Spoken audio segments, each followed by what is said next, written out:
Trust ఆధ్వర్యంలో జరుగుతుండగానే రసమయం చేయగానే వేయకపోతే బాగుంటుంది.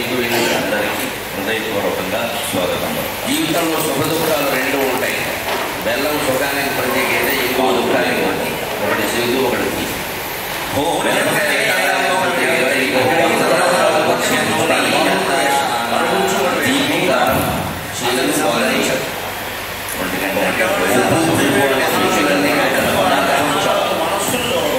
ఇది బహుశా తెలుగు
చెప్పలేడు కదా.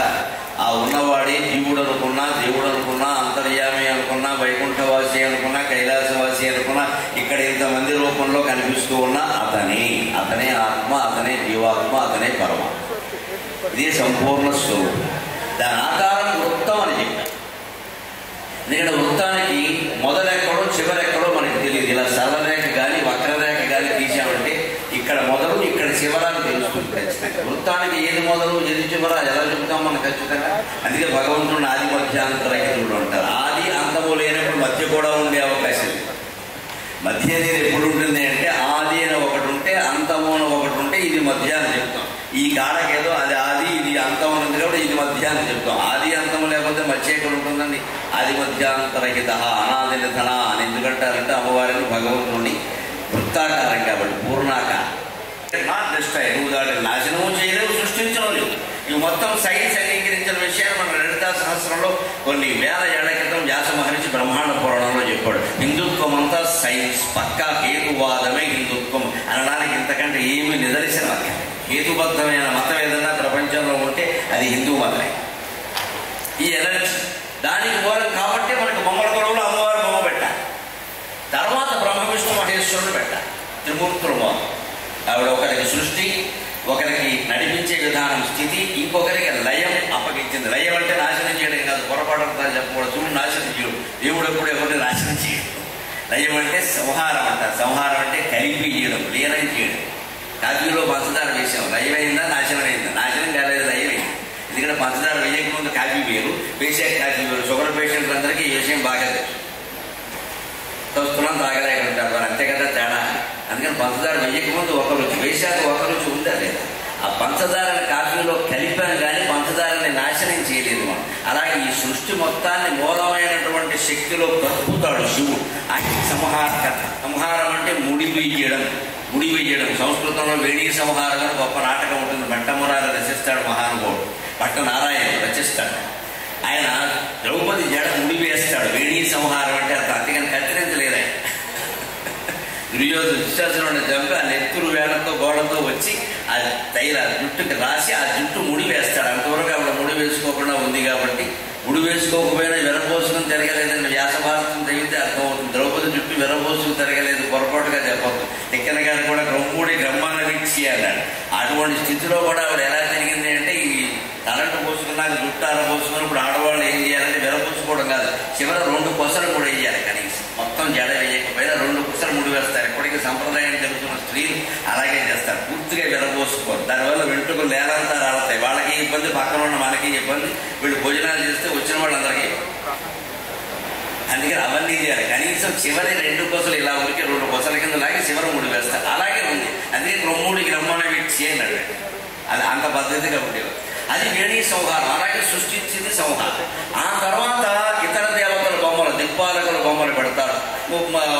అష్టవశువులు వీళ్ళ బొమ్మలు వీలైనంత వరకు పెడతారు. తర్వాత మహర్షుల బొమ్మలు, మహారాజుల బొమ్మలు, తర్వాత దేశం కోసం సేవ చేసిన మహానుభావుల బొమ్మలు, లోకంలో ఉండే రకరకాల వృత్తుల బొమ్మలు, కమ్మరం కొమ్మరం అన్ని వృత్తుల బొమ్మలు పెడతారు. ఇలాగ ద్వారకలో ఒక అమ్మాయి బొమ్మల కొలువు ఏర్పాటు చేస్తుంటే కొంతమంది ప్రత్యేకంగా ఆలోచిస్తారు. కాబట్టి ఆ అమ్మాయి ఏమనుకుందంటే, నేను అన్ని పక్షుల బొమ్మలే పెడతాను నిర్ణయించు, ఇంకేం వద్దు, అమ్మవారి బొమ్మ ఒకటి పెట్టి కింద రకరకాల పక్షుల బొమ్మలన్నీ పెడతాను. నేను పెట్టిన బొమ్మ పెట్టకుండా రకరకాల కాకి, చిలుక, పిచ్చుక, పావురం మొదలైనవన్నీ ఎన్ని రకాల పక్షి జాతులు సృష్టిలో ఉన్నాయో అన్ని బొమ్మలు తీసి పెడతానని నిర్ణయించుకుంది. పెట్టిన తర్వాత ఒక చిత్రం జరిగింది. అందులో చిలక బొమ్మ, పిచ్చుక బొమ్మ, పావురం బొమ్మ అన్నీ ఉన్నాయి కదా. చికృంసయా కృత్రిమ పత్రి వంకే. పత్రి అంటే పక్షి, కృత్రిమం అంటే బొమ్మ పక్షి. బొమ్మల వరుస ఏర్పాటు చేసింది ఆ అమ్మాయి. చేశాక ఏం జరిగిందంటే, కపోతపాణీషుడికి తనానం. ఆ అమ్మాయి ఇంట్లో పావురాల వరుస, చిలకల వరుస ఇలా ఏర్పాటు చేసింది. బాగానే ఉంటే అక్కడ ఒక పిల్లి వచ్చింది. అది చమత్కారం. మనం అంతా ఎలాంటి భ్రమలో ఉంటామనే దానికి మాఘ మహాకవి చెబుతున్నమాట. అక్కడ ఒక పిల్లి వచ్చింది ఆ బొమ్మల కొలువు దగ్గరికి. ఇంట్లో పిల్లి తిరుగుతూ ఉంటుంది కదా. పిల్లికి ఏదాహారం? పక్ష. ఈ బొమ్మలను చూసి అది నిజమైన పక్షులు అనుకుంది ఆ పిల్లి. దాని భ్రమ దానికి ఉంటుంది కదా. పిల్లి భ్రమ పిల్లికుంటే పిల్ల భ్రమ పిల్లకుంటుంది. అందుకని పిల్లి వచ్చి ఈ పెట్టను చూసి అది బొమ్మలు అనుకోలేదు. చిలక బొమ్మ చూసి చిలకే అనుకుంటే ఇంకా అర్థమేముంది, కొడగాయ స్వాహ గురువాణి కొట్టేయడమే. అందుకని నెమ్మదిగా ఇలా మ్యావు మ్యావు అని కూడా అనుకుండా అది ఆ బొమ్మల కొలువు దగ్గరికి వచ్చింది. ఎందుకంటే బల్ల మీద ఏవో రకరకాల పక్షులు కనపడుతున్నాయి. నాకు ఇన్ని పక్షులు ఎక్కడ ఏ చెట్టు మీద దొరకవు. పైగా నేను దగ్గరికి వెళ్ళగానే అవన్నీ పారిపోతాయి, నాకు దొరకవు. ఇక్కడ మొత్తం అన్నీ ఒకచోట దొరుకుతున్నాయి. రహస్యంగా చాలా మెల్లగా అడుగులు వేసుకుంటూ పిల్లిలా వచ్చాడు అలాగే వచ్చింది. దగ్గరికి వచ్చాక దాని బుద్ధి ఎలా ఉంది, ఈ బల్లెక్కింది 2 చిలకల మధ్యలో ఉన్న ఖాళీలో చేరింది. అక్కడ ఎలా నుంచింది, ఎలా నుంచుతుందా అది కూడా బొమ్మ ఎలా నుంచుందో అలాగే నుంచింది. ఎందుకంటే కాస్త కదిలిందంటే పెట్లు పారిపోతాయి. అది నిజం అనుకుంటుంది, బొమ్మలు అనుకోవట్లే. బొమ్మలైతే అది తిందు. నిజమైన చిలకలో అనుకుని ఈ చిలక్కి పావురానికి మధ్యలో మనం ఉంటే దానిలో గుడుకు మనసు గొడవలేదు అంటే నిశ్చలంగా ఉండాలి కదా అని పిల్లి కూడా నిశ్చలంగా ఉంది. మాధ్యత నిశ్చలాంగం. అప్పుడు వచ్చిన పిల్లి కూడా నిశ్చలమైన రంగాలతో బొమ్మ ఎలా ఉందో అలాగే ఉంటే అప్పుడే అమ్మాయి వచ్చింది. యశాంత్యనక కృత్రిమమేవమే. ఎవరై ఇక్కడ? నేను అన్ని పక్షుల బొమ్మలు పెడితే అపశకరం పిల్లి బొమ్మ పెట్టారు పట్టుకొచ్చేది. నిజమైన పిల్లిని అమ్మాయి బొమ్మ పిల్లి అనుకుంది. బొమ్మ పెట్టాలని పిల్లి ఏమో నిజమైన పెట్టెలో మనుషులు పక్షులు అందరూ ఒకే భ్రమలో ఉంటారు. అదే మహామాయ మహాశక్తి. అందుకోసం బొమ్మల కొలువులు ఉదాహరణగా చెప్పాడు ఆయన. ఆ పిల్లు వచ్చాక నిలబడితే ఈ అమ్మాయి ఏమనుకుంది, ఈ అమ్మాయి అమ్మాయి కదా మనం తెలుసుకోవాలి కదా, పక్షి కంటే ఎక్కువ జ్ఞానం ఉంది కదా, అది బొమ్మ నిజమైన పిల్లని తెలుసుకోవాలి కదా. అది నిలబడిన విధానాన్ని చూసి బొమ్మ పిల్లి అనుకుని నేను అన్ని పక్షి బొమ్మలు పెడితే మధ్యలో పిల్లి బొమ్మ ఎవరు పెట్టారు అని అడిగింది. మేము పెట్టలేదమ్మా అనేలోగా ఈ పిల్లి వారిపోయింది, ఆ అమ్మాయికి భ్రమ విడిపోయింది. ఇలాగ సరిగ్గా బొమ్మల కొలువు నుంచి మనం నేర్చుకోవలసింది ఎంతో ఉంది. మనము బొమ్మలవి. భగవంతుడు ఆట ఆడిస్తాడు. అయితే ఆట ఎలా ఉంటుంది అంటే ఏదో ఆయన సర్వస్వతంత్రుడు, మనమేమో బానిసలము దాసులము అనుకోవద్దని పొరపాటు మాట. మనది దాసోహం సంస్కృతి కాదు. తీసి సోహం, ఆ పరమాత్మయే నేను అనే అద్వైత ధర్మమే మనది. ఆయనే నేను అనే సోహం సంస్కృతి కానీ దాసోహం సంస్కృతి కాదు. అందుకని పరమాత్ముడు ఆడించే మాట నిజమే, కానీ ఎలా ఆడిస్తాడు అంటే మన కర్మ ఫలాల ప్రకారమే ఆడిస్తాడు. దానికి ఉదాహరణ చదరంగం ఆట. నల్లపావులు ఉంటాయి, నల్లపావులు ఉంటాయి. అందులో మహారాజు గారు ఉంటారు, మంత్రి గారు ఉంటారు, పక్కన ఏనుగు ఉంటుంది, శకటం ఉంటుంది, గుర్రం ఉంటుంది, బండ్లు పాన్లు అంటారు ఉంటాయి. ఎలా నడుస్తాయండి? నడిపేవాడు ఇష్టం ప్రకారం ఏంటి నడవండి. ఏనుగు ఎలా నడుస్తుందంటే ముందుకే నడుస్తుంది, ఖచ్చితంగా నిలువుగానే, ముందుకు కానీ వెనక్కి కానీ లేదా అడ్డంగా కానీ నిలువుగానే నడుస్తుంది. దాన్ని క్రాస్గా వంకరగా పెట్టుకుంటే ఏనుగు కుదరదండి. అలాగే శకటం ఉందనుకోండి, అది వంకరగానే నడుస్తుంది, క్రాస్గానే, అది నిలువుగా వెళ్ళదు. అది అంటే దాని పద్ధతి ప్రకారంగా దాన్ని నడపాలగా మంత్రి ఉంటాడు. మంత్రి నిలువుగాను నడుస్తాడు, అడ్డంగాను నడుస్తాడు. అందరు మంత్రుల్లాగే మంత్రి నడకూడదు. అందుకని నిలువుగాను నడుస్తాడు, అడ్డంగాను నడుస్తాడు. మంత్రిగా స్వేచ్ఛ ఉంటుంది. మహారాజు గారు ఉంటాడు, సాధారణంగా కదలడు. అదితే మహారాజు ఎలా అవుతాడు? ఆయన చివరి వరకు కదలకూడదు. సైన్యం అంతా పోయాక కదా ఆయన వచ్చేది. అందుకని అలా నిశ్చలంగా ఉంటాడు. గుర్రం ఉంటుంది, ముందుకు 2 అడుగులు వేస్తుంది, పక్కకు 1 అడుగు వేస్తుంది. అంటే గుర్రానికి, శకటానికి, మహారాజుకి, మంత్రికి, బండికి ఒక లెక్క ఉందా లేదా? అలాగే భగవంతుడు మన ఆడించే విధానంలో కూడా మన కర్మ ఫలమే ప్రధానమైంది. మనం మంచి పనులు చేసుకుంటే మంచి ఫలితాలే పొందుతాం, చెడ్డ పనులు చేస్తే చెడ్డ ఫలితాలే పొందుతాం. దీనికి భగవంతుడు ఎక్కడా అభ్యంతరం చెప్పడు. మన బుద్ధి కర్మ కాలిపోయి ఒక్కరి పనులన్నీ చేసి ప్రతిష్ట పాడు చేసుకుని ఆస్తులు అమ్మేసుకుని నాశనం అయిపోయిన తర్వాత ఇలా ఎవరో రాశారు, ఎవరో రాయలేదు, ఎలక్షనాలతో రాయలేదు, నీకు నువ్వే రాష్ట్రంలో పేకాడేసి కోడిపందాలు ఆడేసి సంక్రాంతి కదా అని ఆడేసి తెచ్చుకుంటాం. అంటే మనం పేక కోడి పందాలకి నిర్ణయించుకోవాలి. సంక్రాంతికి ఏదో 2 రోజులు సరదాగా ఆడితే పర్వాలేదు. నిన్న పత్రికల్లో చూసి మూర్చిపోయాను. హైదరాబాద్ శివారులో జనవరి నెలంతా నడిపిస్తున్నారు పందాలు. నమ శివాయ, దేవుడు కాపాడాలి దేశం. జనవరి నెల హైదరాబాద్ కోడి పందాలకి ఏం సంబంధం? కోడి పందాలు అంటే జనవరి కదా, అవే మొత్తం పాకెట్, మంచి పాకెట్ కానీ చెడు పాకెట్ నెలంతా ఆడుతున్నారు. ఇక ముందు మీరు గమనించండి, ఏడాది మొత్తం ఆడిస్తారు. ఆ జీవుల్ని చంపేస్తారు, వాటి మీద లక్షల కోట్లు పందాలు కడతారు, వీళ్ళు ఆస్తులు అమ్మేసుకుని ఏడుస్తూ ఉంటారు. అందుకోసం ఆ పెట్టింది. కోడి పందాలు ఎందుకు ఏర్పడ్డాయంటే పూర్వం సంస్కృతి ఎంత గొప్పదో తెలుసు. మహాయుద్ధాలు తప్పవు అనుకున్నప్పుడు అండి పెద్దవాడు ఏం చేసేవారంటే ఒరే వద్దురా, కొన్ని లక్షల మంది జనం చచ్చిపోతారా, ఎందుకురా అనవసరంగా పౌరుషాల కోసం ఇంత చేసి రాజ్యభాగం కోసం యుద్ధం కదా, వద్దురా అని తులానం అంటారు కదా. తులానం, ఈ పక్షం నుంచి ఒక కోడిని ఎంపిక చేయండి, ఈ పక్షం నుంచి ఒక కోడిని ఎంపిక చేయండి. ఆ 2 కోళ్ళకి హాయిగా ఒక మంచి స్థలం చూసి ఒక పందెం పెట్టేద్దాం. ఏ కోడి చనిపోతే వాళ్ళు ఓడిపోయినట్టు, పారిపోయినా చాలు ఓడిపోయినట్టు లెక్క, మిగిలిన వాళ్ళు గెలిచినట్టు. కానీ అశేష జన నష్టాన్ని, లక్షల నష్టాన్ని ఆపు చేయడం కోసం, క్రీడగా యుద్ధాలు నివారించి శాంతి కోసం ఏర్పాటు చేసింది కోడి పందాలు. ఆట ప్రత్యక్ష ఉదాహరణ పల్నాడు యుద్ధం సినిమా చూడండి. గురజాల కోడి, గుండె కోడి, మాచర్ల కోడి, మంటి కోడి, మంచి కోడి పద్యాలు ఉన్నాయి కదా. మాచర్ల వారు, గురజాడ వారు శైవం వైష్ణవం పేరు మీద కూడా దెబ్బలాడుకుంటుంటే కోడి పందాలు వేశారు. కోడి పందాలు ఎవరు తగ్గితే వాళ్ళ నాయకుల లాగమ్మ మాచర్ల కోడికి ఈడుకొప్పుడు విషయం కలిపి పెట్టించింది. అప్పట్లోనే ఉన్నాయి ఈ ప్రయోగాలని. కనీసం అందులో మెచ్చుకోవాల్సింది ఏమిటంటే మనుషులు చెప్పలేదు, ఏదో ఓ కోడితో సరిపోయింది. ఇప్పుడు మనుషుల మీద ఎన్ని యుద్ధాలు జరుగుతున్నాయో విదేశాల్లో గమనిస్తే గాజా యుద్ధం కానీ, ఉక్రెయిన్ యుద్ధం కానీ అర్థమవుతున్నది. ఇక్కడ పశుపాపను కూడా పట్టించుకోకుండా దీనికి భారతీయ సంస్కృతి పండగల ద్వారా చెప్పిన జవాబు ఏమిటంటే, అంత యుద్ధం తప్పనిసరి అన్నప్పుడు ఒక్క కోడి నడిపించి, ఒక్క కోడి నడిపించి, ఒక పొట్టే నడిపించి, ఒక పొట్టే నడిపించి వదిలిపెట్టండి. అందులో ఏది ఓడిపోతే అది అంగీకరించండి. భయంకరమైన జన నష్టాన్ని నివారించండి అని ప్రపంచానికి బోధించిన జాతి హైందవ జాతి. మన ధర్మం అందులో తప్పనిసరి. దీనికి మీకు భారతంలో సాక్షి ఉంది. భీష్ముడు చెబుతాడు స్పష్టంగా, ఎందుకంత ఎగిరి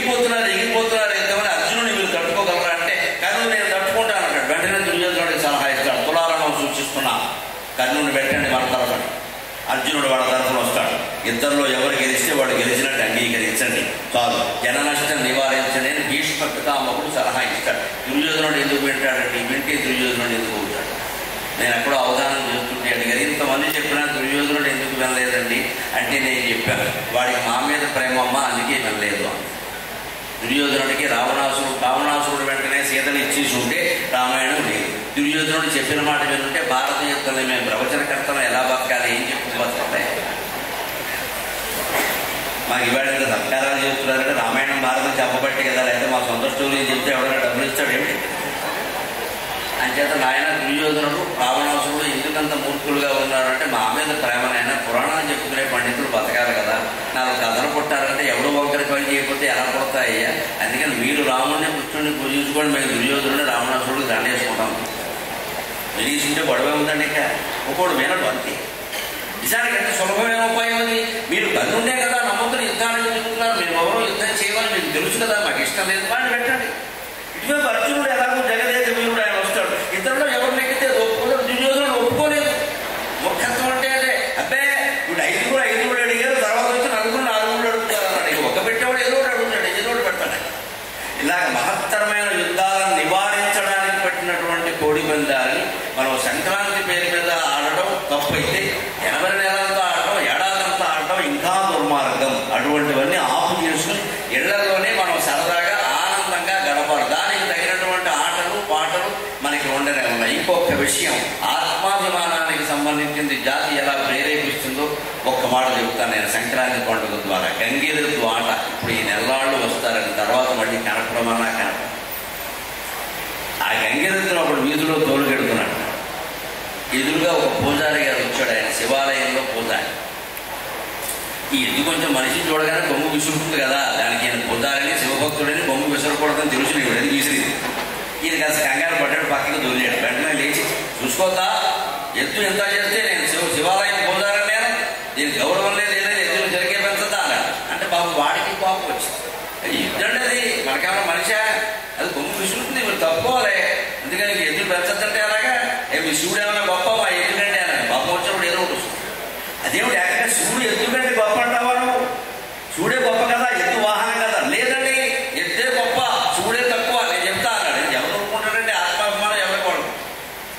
పైగా ఊరుకోకుండా వాడు ఏం చెప్పాడో, మహాకవులు ఎవరు చెప్పాడో మనకి తెలియదు కానీ చాటుగా ఒక పద్యం ఉండక, శివుడు కంటే మా ఎద్దే గొప్ప, వాహనమైనా సరే ఎక్కేవాడి కంటే ఎక్కడానికి ఉపయోగపడే వాహనమే ఎక్కువ, ప్రభువెక్కిన పల్లకి కాదు, అది మోసిన భోజీలేవరు అని చెప్పినట్టుగా అదే మాట చెప్పాడు ఆయన పద్యంలో.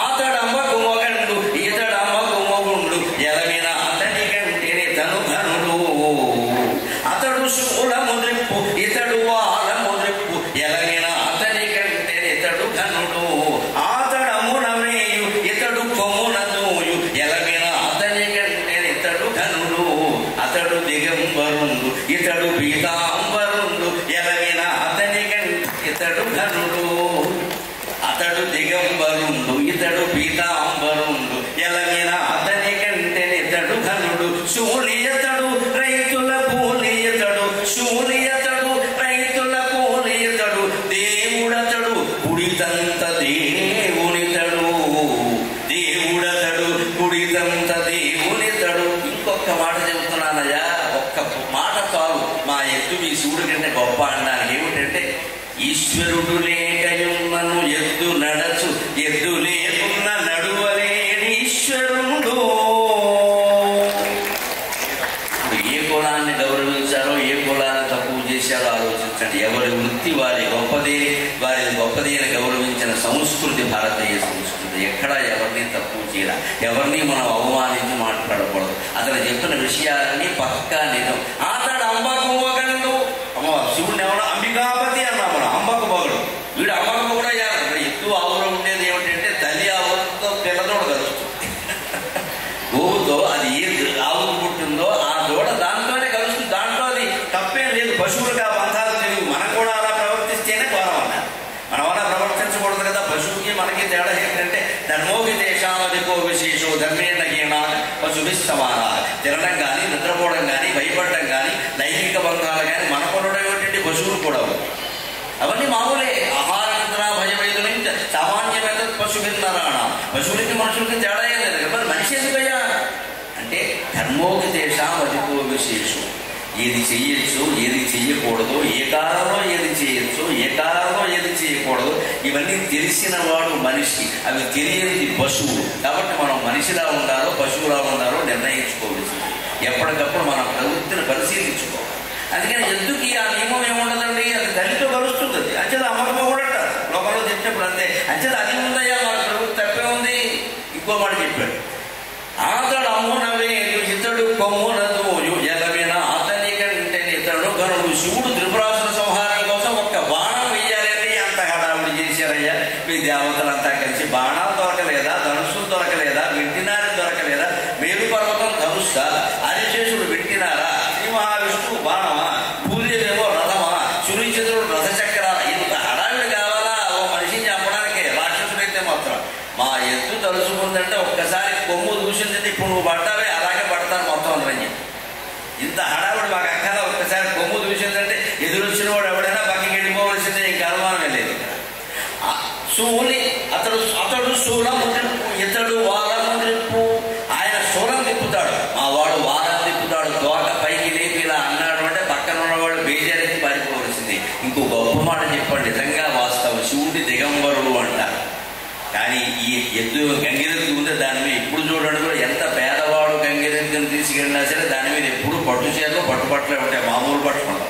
అందుకని అతడు దిగంబరుండు ఇతడు పీతాంబరుండు ఎలవిన అతని కంటే ఇతడు ధనుడు. ఆ పీతాంబరాలు ధరించి ఉంటాడు కాబట్టి మనం గంగిరెద్దుని మహావిష్ణు స్వరూపంగా భావిస్తామని అనుమానం ఎలా అంత గౌరవిస్తాం. ఇంకో మాట చెబుతున్నాడు ఇక్కడ, శూలియతడు రైతుల కూలియతడు. శబ్దం ప్రకారం చూడాలన్నా మీ వాడు శూలి, మా వాడు కూలి. కు అనే రెండు తేడాలు అనేటువంటి లకారం ఒకటేగా, ప్రాస కలిసిందిగా ఒకటే. ఇంకో వాడు చెప్పాడు, మా శివుడు దేవుడు కదండి అంటే మా వాడు కూడా దేవుడు కాదు, దేవుడు. ఆయన దేవుడు, ఈయన దేవుడు. నువ్వు కుడికి మొత్తం 16 కుంచాలు గోలేరు కుడికి అక్కడ పెట్టినా సరే ఒక్క దెబ్బలో మొత్తం దేవేస్తాడు. తెలుగు వాటిలో దేవేడు అంటే మొత్తం లోపలికి కానిచ్చాడు. అంటే మీ వాడు దేవుడు, మావాడు కూడా దేవుడే. దేవుడమే దేవుడు పని కదా, అందుకని దేవుతాడు శుభ్రంగా. ఇంకో మాట చెప్పాడు, ఎప్పుడైనా ఈశ్వరుడు లేకపోయినా మా ఎద్దు హాయిగా వెళ్ళి గడ్డి వేస్తుంది. ఎద్దు లేకపోతే శివుడు ఎక్కడికి వెళ్ళలేడు. అందువల్ల మీ దేవుడి కంటే మా వాహనమే అయ్యమని చెప్పి ఆత్మాభిమానాన్ని పట్టుకున్నాడండి. అది తెలుగువారి ఆత్మాభిమానం. ఇంకొక మాట మనం ఈ సందర్భంగా చెప్పుకుందాం. అక్కడ ఒక సూక్తి రాశారు, నాకు చాలా నచ్చింది. ప్రకృతి సంస్కృతి ఇది మన జీవితం. ఏమిటి ప్రకృతి? ప్రకృతి నుంచి మనకి సంస్కృతి ఏమిటి వచ్చేది? సంస్కృతి అంటే ఏమిటి? సంస్కృతి ఒక మహాసముద్రం. ఆ సముద్రపు నీరు ఆవిరై వర్షంగా కురిస్తే ఏర్పడిన నది సంప్రదాయం. ఆ నది నుంచి ఏర్పడిన కాలువ ఆచారం. ఈ మూడింటి మధ్య తేడా. ఆచారాలు మారుతూ ఉంటాయి, సంప్రదాయాలు కూడా మారుతూ ఉంటాయి. సంస్కృతి ఎప్పుడూ మారదండి. అది మహాసముద్రం ఒక్కలాగే ఉంది. సంస్కృతి మహాసముద్రం, దానిలో మార్పే ఉండదు. అది ఎప్పుడు ఒకలాగే ఉంటుంది. దాని నీరు ఆవిరై ఒక నదిగా వర్షం గురించి నదిగా ఏర్పడితే ఆ నది సంప్రదాయం. అంటే సంప్రదాయాలు కొన్ని మారుతూ ఉంటాయి. సందర్భం వచ్చింది కూడా చెప్తున్నారు. చాలా మంది సాంప్రదాయం దీర్ఘాలు చెప్తున్నారు. తీయకూడదు, దాని పేరు సంప్రదాయం. సాగి దీర్ఘం ఉండదు. దాని నుంచి వచ్చిన మాట సంప్రదాయబద్ధమైన అని మనాలంటే సాంప్రదాయిక, అప్పుడు దీర్ఘం చెయ్యాలి. కానీ ఇది మన సాంప్రదాయం అనకూడదు, అంత పొడుగు అవసరం లేదు. ఇది మన సంప్రదాయం అంటే సంప్రదాయంగా సరైన మాట. నది ప్రవాహాలు ఒక్కోసారి శరదృతువులో ఇంకిపోతుంది. నది వేసవకాలం ఇంకిపోతుంది, శరదృతువులో తగ్గిపోతుంది, వర్ష ఋతువులో పొంగి ప్రవహిస్తుంది. మన సంప్రదాయాలు కూడా అంతే. ఒకప్పుడు గొప్ప సంప్రదాయాలైన ఈవేళ కాకపోవచ్చు, అంత బాధపడక్కర్లేదు. కొంచెం తగ్గించుకోవచ్చు, వదిలేయచ్చు అవసరమే. ఆచారం ఇంకా చిన్నది. ఆచారాన్ని పట్టుకుని అంత వేలాడాల్సిన అవసరం లేదు. నేను తరచు ఖండించేది ఆ మూఢాచారం. ఆచారం ఒకప్పుడు ఒక పద్ధతి కోసం ఏర్పడుతుంది. అది ఇవాళ అవసరం లేకపోతే వదిలేస్తామండి. దాని గురించి అంత జాగ్రత్తగా పెట్టుకోగల. ఈ ఆచారం ఏమిటంటే సముద్రము కాదు, నది కాదు, నది నుంచి ఏర్పడిన కాలువ లేదా చెరువు. దాన్ని అవసరాన్ని బట్టి ఉపయోగించు. ఈ సంస్కృతిని మాత్రం మనం ఎప్పుడు కాపాడుకోవాలి. దాన్ని ప్రకృతి మీద ఆధారపడి. ప్రకృతి అంటే కృతి అన్న మాట గమనించండి. సంస్కృతంలో ఇప్పుడు ఉపసర్గ ఉంటుంది ముందు చాలా పదాలు. ఇది నీ ఇలాంటి వాటిని ఉపసర్గ అంటారు. ఉపసర్గ అంటే ఇంగ్లీష్లో ప్రీ పొజిషన్ అని.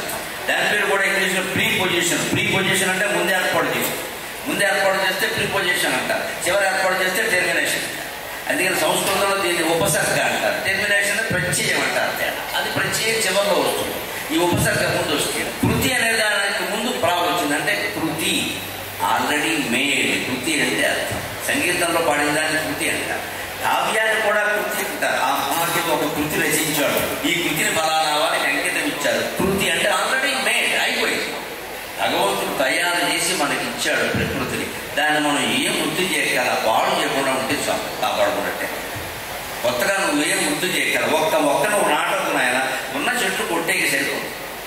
వన మహోత్సవం గురించి చెప్పడానికి సభ పెడతారు, సభ పెట్టడానికి ఒక 100 చెట్లు కొట్టేస్తారు. నమస్కారం. ఎవరికి చెప్పాలో తెలియదు. ఈ చెట్లు కొట్టేసి సభ ఏమిటి, సభ ఎందుకయ్యా అంటే చెట్ల ప్రాధాన్యం గురించి. చెట్లు కొట్టేయడానికి ఇప్పుడు పైగా మొక్క నాటతారు. మొక్క నాటిన ఈ మొక్క ఎప్పుడు చెట్టు అవ్వాలి? ఇది మొక్కై మారై ఆకై చిగురై ఆకై కొమ్మై కాయి పండై పిందై ఎప్పుడండి ఇది ఎప్పటికవ్వాలి? ఇది మనకి కాస్త గుర్తుంచుకోగలగా.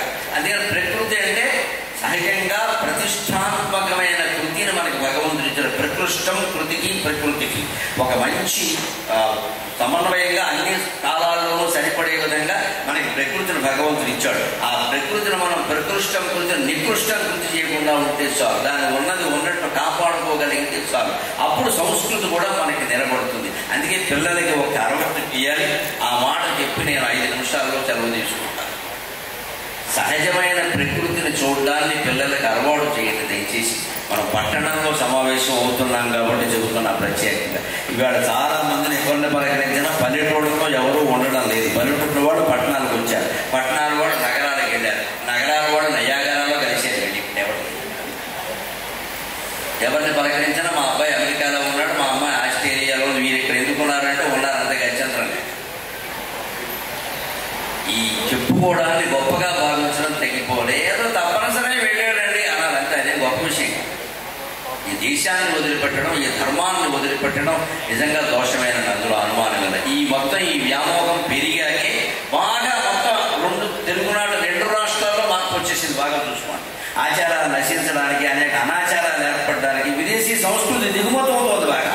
ఇవాళ పిండి పులిహార తినేవాడు లేడు, మినపరొట్టు తినేవాడు లేడు, పిజ్జాలు బర్గర్లు తినేవాడు తయారు. ఎందుకంటే అక్కడికి వెళ్ళిన వాడు వచ్చిన చేసిన ప్రభావం ఇదంతా. ప్రతి ఇంట్లోనూ ఒక వ్యక్తి విదేశాల్లో ఉంటున్నాడు అన్న మన్నింతులు కాక ప్రతి ఇంట్లో ఒక విడాకులు కేసుకుందాం. ఎందుకు వచ్చింది దౌర్భాగ్యం? ప్రతి ఇంట్లో ఒక వ్యక్తి విదేశాల్లో ఉంటాడు, ప్రతి ఇంట్లో ఒక విడాకులు కేసుకుంటాం. ఇది వాళ్ళ సంస్కృతి, ఇది మన సంస్కృతి కాదు.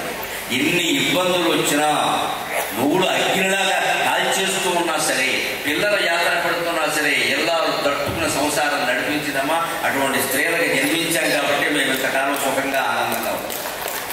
ఎన్ని ఇబ్బందులు పడ్డారు. పూర్వం పడిన ఇబ్బందులతో పోలిస్తే ఇప్పుడు ఏమన్నా అసలు ముందు బిడ్డను కనడానికి పెద్ద ఇబ్బంది. 9 మందిని కన్నారు, 10 మందిని కన్నారు. అప్పుడు మొగాళ్ళు ఎలా ఉండేవారు? ఏడుపించు తినేవారండి. అవన్నీ పడ్డారు. ఇప్పటికి మిగిలిపోయారు. మాతృదేవో భవ, మాతృదేవో అమ్మబడి అని చెప్పి అడుగుతున్నాం ప్రతి సభలో. ఇక్కడ 30 ఏళ్ళుగా మళ్ళీ ఆ రకమైన సకల సంస్కృతి స్త్రీలలోనూ పురుషుల్లోనూ కూడా రావాలి. అంటే విదేశాలకు వెళ్ళడం బాగా తగ్గాలి. ఉద్యోగాల కోసం వెళ్ళడం కాదు, చదువు కోసం కూడా వెళుతున్నారు. పోనీ వెళితే వెళ్ళారు. మన పిల్లలకు ఒక మాట చెప్తాం, 10 ఏళ్ళు 15 ఏళ్ళు ఉండమనండి, తిరిగి వచ్చేయమనండి. వాళ్ళు సొంత ఊర్లో ఉండి సేవ చేయమనండి, సొంత ఊర్లో ఉండి సేవ చేయమనండి. కనీసం అదేనా చేయలేదు, శాశ్వతంగా అక్కడ ఉండిపోవాలి. పైగా పిల్లలు 10-12 ఏళ్ళు దాటాక ఆ సంస్కృతిలో పెంచడం చాలా ప్రమాదం.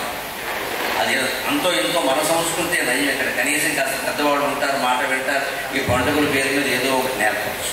ఈ సహజమైన ప్రకృతిని పిల్లలకి చూడటం అలవాటు చేస్తే వాళ్ళు మేము విదేశాలకు వెళ్ళి చదువుకుంటాం, విదేశాలకు వెళ్ళి ఉద్యోగాలు చేస్తామనే మాట మాట్లాడరండి. పొద్దున్న లేవగానే ఓ పావు గంట, సాయంత్రం 6 గంటలకు ఓ పావు గంట తూర్పు దిక్కుని పడమటి దిక్కుని చూడడం అలవాడుతుంది. కేవలం తూర్పు దిక్కుని చూసినా చాలు. సంధ్యాద్వయమునందు సహజాద్భుతములైన చిత్రములను వించు చిత్రమేది. 5 రకాల లలిత కళలు సంధ్యాద్వయంలో ఉన్నాయి. ఉభయ సంధ్యలు, ఉదయ సంధ్య, సాయం సంధ్య. ఈ 2 చూడటం అలవాటైతే మన పండుగలు ఆచారాలు బాగుంటాయి, మన ప్రకృతి బాగుంటుంది, మన సంస్కృతి బాగుంటుంది. సంధ్యాద్వయమునందు సహజాద్భుతములైన చిత్రములను వించు చిత్రమేది. దరిచేరు కొరుటకై తపించు జీవుల పోరు మించిన కావ్యసారమేది. దరిచేరు కొరుటకై తపించు జీవుల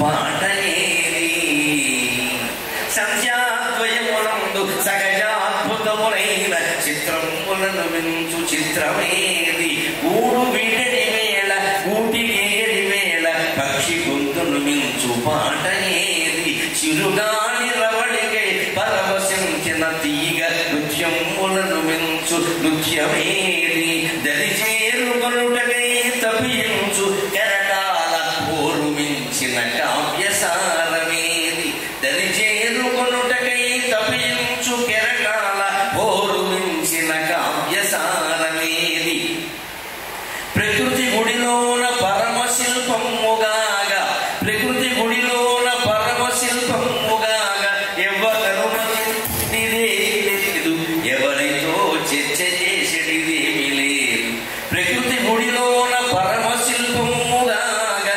ఎవరనుమతినిచ్చడిదేమీ లేదు ఎవరితో చర్చ చేసేటిదేమీ లేదు మౌనమే దైవమన మౌనమే దైవమన వేయి మాటలేలా జాతి మొత్తం బాగుండడం కోసం రాసిన సాగర ఘోష 1116 పద్యాల కావ్యంలో ఇది చిట్ట చివరి పద్యం. దీంతో నేను మించాను. మౌనాన్ని మించింది ఇది. ఆ మౌనంగా ఉంటేనే మనం గమనించగలం. మన పిల్లలకి పొద్దున్న పావు గంట సాయంత్రం పావు గంట ప్రకృతిని చూడడం అలవాటైతే చాలు. ఉభయ సంఖ్యలో రకరకాల రంగులు ఆకాశంలో కనిపిస్తే అంతకు మించిన గొప్ప చిత్రం మీరు చూపించండి. ఎంత చిత్రకారులు వేసిన పక్షి పాట పాడుతుంది. ఊట్లించి విడిపోయేటప్పుడు తన పిల్లల్ని విడిచిపెడుతున్నానే బాధతో విషాద గీతం పాడుతుంది. సాయంత్రం తిరిగి వచ్చేటప్పుడు పిల్లల్ని కలుసుకుంటున్నానే ఆనందంగా పాట గుర్తు విప్పుతుంది. పిల్లలు కూడా ఆనందంగా కేరించకూడదు. అంతకు మించిన సంగీత కచేరీ పాట ఎక్కడైనా ఉంటాయా? ఇంకో మాట, మంచి నాట్యం. మీ ఇంటి ముందు ఇన్ని మొక్కలు చాలా మంది అందం కోసం వేస్తారు. ఎవరైనా వస్తే ఇది ఆస్ట్రేలియా నుంచి తెచ్చా, ఇది అంబాజీపేట నుంచి తెచ్చా చెప్పడానికి కాదమ్మా, మొక్కలు మనం చూడడానికి. ఈ చెప్పడానికి, ఎగ్జిబిషన్కి, ఫేస్బుక్లో పెట్టడానికి, ప్రచారానికి ఇచ్చిన ప్రాధాన్యం మనం మొక్కను చూడడానికి. అక్కడ కూర్చోమా, అక్కడ కూర్చొని టీ తాగం చూడదు కనీసం. ఆ సన్నటి గాలి, చల్లగాలి వీచినప్పుడు, పిల్లగాలి వీచినప్పుడు ఆ తీగ అలా కదులుతుంది. దాన్ని చూడండి, అన్నం కూడా తినకుండా చూస్తూ ఉంటారు మీరు. అదే నిజమైన నాట్యం అంటే, సహజమైన నాట్యం. ఇక వేదాంతపరమైన ముగింపు. దరిజీలు కొనుటకై తప్పించు కెరటాల హోరుమించిన కావ్యసారథిని. ఎన్ని కెరటాలు సముద్ర తీరానికి చేరుకోవాలని మధ్యలోంచి వచ్చి అలా హోరు అని శబ్దం చేస్తూ వస్తాయండి. ఒక్క కెరటమైనా తీరం దగ్గర ఉండగలిగిందా? మళ్ళీ వెనక్కి వెళ్ళిపోయింది. జీవుడు ఎన్నో జన్మలెత్తి దేవుణ్ణి చేరుకోవాలని ప్రయత్నం చేస్తాడమ్మా. మళ్ళీ ఏదో బంధం లాగేస్తుంది, వెనక్కి వస్తాడు. ఇదే జీవిత సారాంశం, ఇదే జీవిత అంతా అయిపోయింది. నేను గొప్ప వేదాంతం నేర్చుకున్నా, నేను ఫలానా గురువు గారికి శిష్యుడు, నేను చదవాల్సిందంతా చదివేసి అన్నాక ముని మనవరాలు ఒకటి పుడుతుంది వీడి కర్మకి. దాన్ని చూడగానే దానికి వీళ్ళు ఆవిడ పేరో వీడి పేరో ఏదో పెడతారు. ఇక్కడ మా అత్త అన్నీ నా పోలికలే అని కాదు ఊపుతాడు. అంతే. ఇక 16 రూపడమే జన్మ అయిపోయింది. మళ్ళీ ఓ బంధం తగ్గుతుంది. ఇక్కడ ముని మనవరాలు గొడవ, మనవరాలు చూసుకుంటారు. నీకు దేనికి ఇది అలా తగ్గుకోకూడదు. కావాలంటే 5వ కళ సంగీతమైంది, నాట్యమైంది, చిత్రలేఖనమైంది, కావ్యమైంది, ఇక శిల్పం మిగిలింది. దానికి నాకు భగవంతుడు చూపించిన ఆలోచన ఏమిటంటే ప్రకృతి గుడిలోన పరమశిల్పముగా. ఈ ప్రకృతి అనే దేవాలయంలో గర్భగుడిలో ఉండే శిల్పం కావాలి మానవ జన్మకి లక్ష్యం. పరమశిల్పం అంటే గర్భగుడిలో ఉండే మామూలు శిల్పం శిల్పు చెప్తాడు. గర్భగుడిలో శిల్పం వెలవాల్సిందే, ఎవరు చెక్కినా బాగుంటుంది. అందుకని పరమశిల్పం అలా దేవుళ్ళ అయిపోవాలి అంటే ఒక్కటే ఉపాయం. ఎవరితో చర్చ చేసేది ఏమి లేదు, ఎవరు అనుమతినిచ్చేది ఏమి లేదు. మౌనమే దైవమన వేయి మాటలేదా. అందుకని నా మాటలను కూడా ఆ మౌనాభ్యాసంతో ముగిస్తూ మేమందరికీ సంక్రాంతి శుభాకాంక్షలు చెబుతూ సెలవు తెచ్చుకుంటాం.